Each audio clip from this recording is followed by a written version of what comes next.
Hello everyone, मैं JP Rathore और स्वागत करता है आपका अपने चैनल सिग्मा टेक्निकल मैथ में। दोस्तों, आज हम स्टार्ट करने वाले हैं इंटीग्रेशन। ठीक है ना?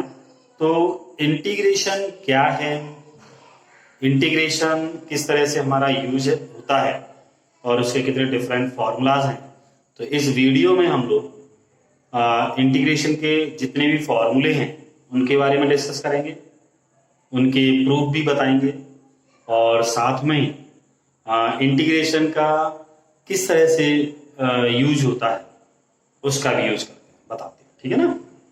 तो स्टार्ट करते हैं इंटीग्रेशन।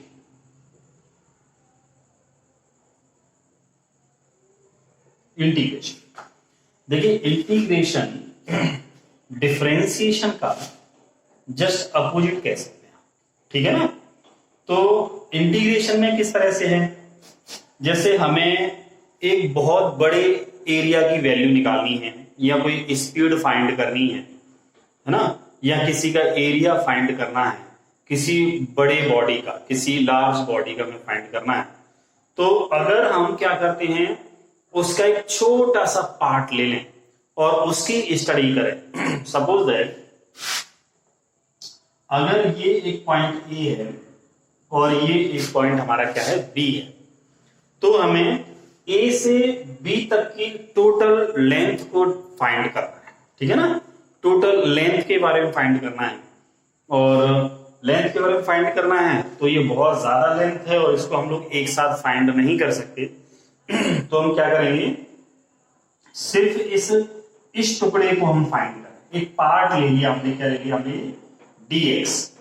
ठीक है ना? अगर इसकी होल लेंथ हमारी x है और ये पार्ट हमने केवल एक पार्ट ले लिया है dx, अगर हम dx की स्टडी करें, ठीक है ना, और dx की एक पार्ट की स्टडी कर ली, अब उस dx को स्टडी करने के बाद उसका यूज करते हुए इस पूरे पार्ट का हम लोग स्टडी करें तो फिर वो कहलाता है आपका इंटीग्रेशन।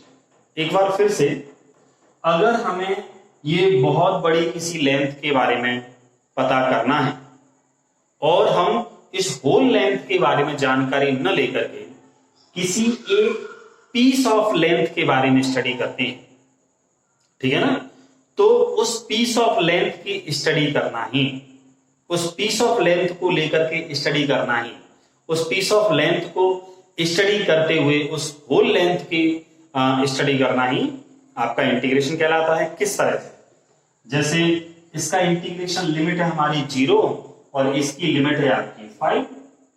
तो इंटीग्रेशन में क्या है कि ये तो dx हो गया और ये हमारा कोई f फंक्शन ऑफ x है। ठीक है ना? तो f फंक्शन ऑफ x, तो ये dx हो गया, ये वाली लेंथ। तो dx हमें मालूम है, dx का सेंस है कि हमें x के रेस्पेक्ट में कुछ मालूम है, dx। तो dx के बारे में हमें इसकी वैल्यू पता है और लिमिट हमारी 0 से 5 है। ठीक है ना? तो हमें अगर ये वैल्यू मालूम है तो हमें इस होल वैल्यू की, होल जो वैल्यू है, होल जो लेंथ है, उसकी वैल्यू फाइंड कर सकते। ठीक है ना? चलिए, अब इंटीग्रेशन डिफरेंशिएशन का किस तरह से अपोजिट है तो उसको देखिए जरा कैसे। इसमें जैसे d/dx आपने देखा होगा, x to the power n का डिफरेंशिएशन जो होता है वो n इंटू एक्स की पावर n माइनस होता है, n इंटू एक्स की पावर n माइनस 1, ये होता है इसका डिफरेंशिएशन। लेकिन अगर इसका हम इंटीग्रेशन करें तो उल्टा लेना पड़ेगा। ठीक है ना? अगर इसका हमें इंटीग्रेशन करना पड़ेगा तो ये आंसर आएगा। देखिए कैसे ना, n x to the power n minus 1, ये n कांस्टेंट है, बाहर ले लिया हमने, x to the power n minus 1।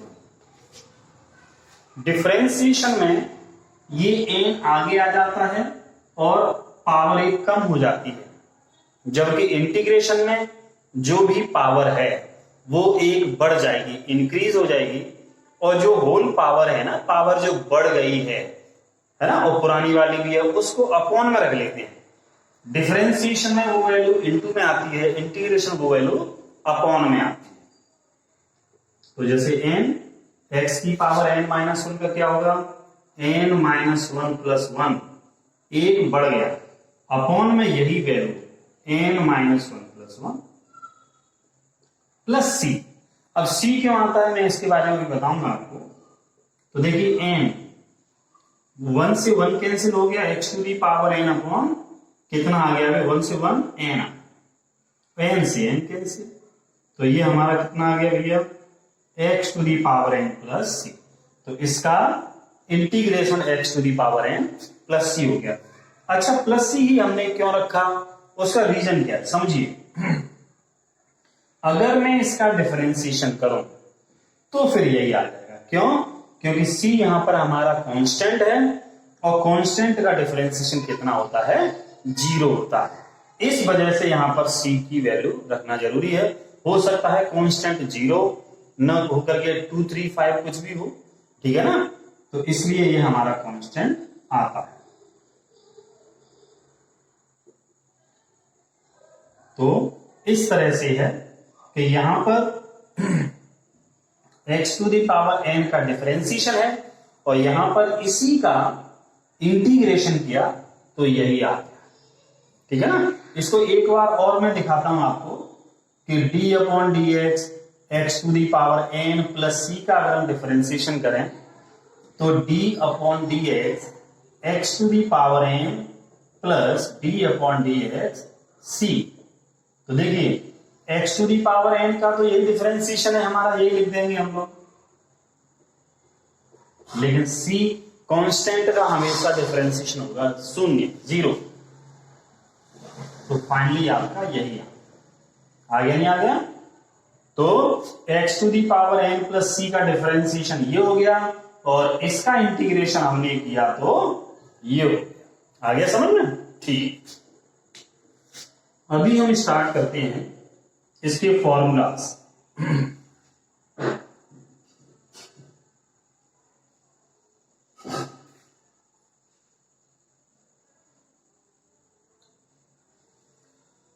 देखिए फॉर्मूला, क्योंकि इंटीग्रेशन के बहुत फॉर्मूले हैं, इनको याद रखना बहुत जरूरी है, तभी हम लोग इनको सॉल्व कर पाएंगे। सबसे पहले है x to the power n dx, ठीक है ना। तो इसका इंटीग्रेशन मैंने अभी अभी बताया था, x to the power n plus one upon n plus one plus c, ये हो, ठीक है ना। अच्छा, क्योंकि x टू दी पावर में जो भी पावर हमारी कांस्टेंट होती है उसमें एक ऐड हो जाता है और वही सेम अपॉन में आती है। दूसरा देखते हैं e to the power x का integration e to the power x plus c होगा, और 1 अपॉन x का इंटीग्रेशन log x होगा, ठीक है ना। ये यहां पर हम लोग e बेस है और x को हमेशा मॉडुलस में लेते हैं। अच्छा, x को मॉडुलस में ही क्यों लिया जाता है, क्योंकि log कभी भी नेगेटिव लॉगरिथमिक पर डिफाइन नहीं किया जा सकता, ठीक है, इसलिए लॉगरिथमिक हमारा पॉजिटिव होना बहुत जरूरी है, ठीक है। अच्छा, अगला देखते हैं, ये हो गया a to the power x, a to the power x का होगा a to the power x upon log e plus c। अगर आप इन सब राइट का डिफरेंशिएशन करेंगे तो टोटल लेफ्ट वाला निकल करके हमारा आ जाएगा, ठीक है। यहां से देखते हैं साइन एक्स, साइन एक्स का होगा, साइन एक्स से पहले देख लेते हैं 1 का। जैसे 1 आ गया तो 1 को हम कैसे करते हैं, देखिए 1 को लिखेंगे x की पावर 0, और अकॉर्डिंग टू दिस ऐसे लगाएंगे, n की जगह पे 0 है तो x to the power 0 plus 1 upon 0 plus 1 plus c, that mean x plus c, ठीक है ना। तो ये इस तरह से आपका, चलिए और देखते हैं integration of sine x. Sine x का जो इंटीग्रेशन होगा वो माइनस कॉस एक्स है, कॉस एक्स का इंटीग्रेशन होगा वो है आपका साइन एक्स, और सेक स्क्वायर एक्स का इंटीग्रेशन है टेन एक्स प्लस सी, कोसेक स्क्वायर एक्स का इंटीग्रेशन है माइनस कॉट एक्स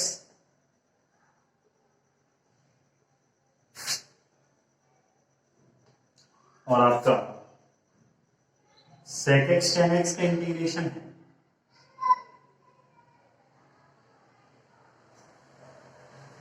सेक एक्स टेन एक्स का इंटीग्रेशन कितना होगा आपका सेक एक्स प्लस, और इसके बाद में कोसेक एक्स कॉट एक्स का इंटीग्रेशन होता है माइनस कोसेक एक्स प्लस, ठीक है ना। तो ये आपके सब नॉर्मल फॉर्मूलाज हो गए। अच्छा, ये सारे के सारे फॉर्मूलाज जस्ट डिफरेंशिएशन का अपोजिट है, ठीक है ना। उसके अलावा कुछ और स्पेशल फॉर्मूलाज हैं, उनको मैं प्रूफ करके भी दिखाऊंगा आपको, ठीक है ना।